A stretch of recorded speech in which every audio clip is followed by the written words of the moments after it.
dalam rangka apa diadakan ini, Pak?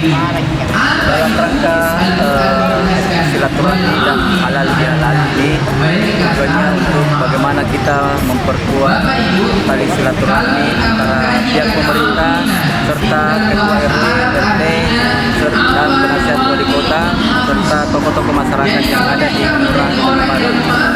Yang adakan ini inisiatif dari siapa ini, Pak?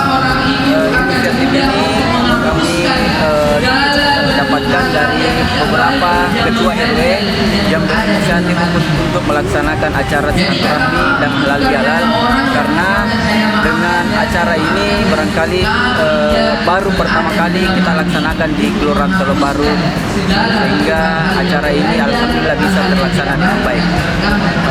Untuk tahun selanjutnya apakah masih mau diadakan atau tidak?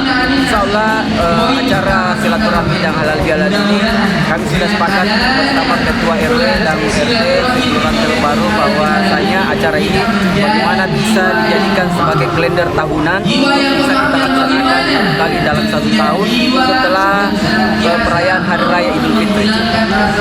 Terima kasih, Pak.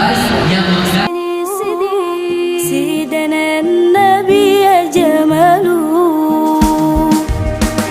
يا جمال يا جمال يا جمال يا جمال يا خير البر يا جمال